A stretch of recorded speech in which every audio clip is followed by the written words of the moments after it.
Hi, ನಾನಿವತ್ತೊಂದು Meesho ಅಲ್ಲಿ ಬ್ಯಾಂಗಲ್ನ ತರಿಸಿದ್ದೀನಿ. Unbox ಮಾಡ್ತಾ ಇದ್ದೀನಿ. ಹೇಗಿದೆ ಅಂತ ನೋಡೋಣ. ಕ್ವಾಲಿಟಿ ಪ್ಲೇನ್ ಬ್ಯಾಂಗಲ್ಲು ಸಖತ್ತಾಗಿದೆ. ಎರಡು ಬ್ಯಾಂಗಲ್ ಬರುತ್ತೆ.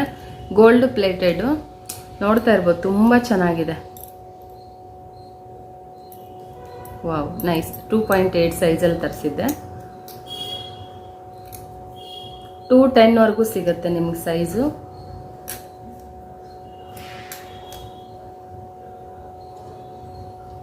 ಸ್ವಲ್ಪ ದೊಡ್ಡ ಸೈಜೇ ತಗೊಳ್ಳಿ ನಾನು ಕೇಳೋದಾದರೆ. ಸಖತ್ತಾಗಿದೆ. ಕ್ವಾಲಿಟಿ ಅಂತೂ ಫಸ್ಟ್ ಕ್ಲಾಸ್ ಆಗಿದೆ. ಯಾರಿಗಾದರೂ ಬೇಕಂದರೆ ಲಿಂಕ್ ಅಂತ ಕಮೆಂಟ್ ಮಾಡಿ, ನಾನು ನಿಮಗೆ ಲಿಂಕ್ನ ಶೇರ್ ಮಾಡ್ತೀನಿ. ಇದರ ಪ್ರೈಸ್ ಬಂದು 180 ರುಪೀಸ್. 180 ರುಪೀಸ್ಗೆ ದಿಸ್ ಬ್ಯಾಂಗಲ್ ಈಸ್ ವರ್ತ್ ಅಂತಲೇ ಹೇಳ್ಬೋದು. ಸಖತ್ತಾಗಿದೆ. ಬೇಕಿದ್ದವರು ಲಿಂಕ್ ಅಂತ ಕಮೆಂಟ್ ಹಾಕಿ.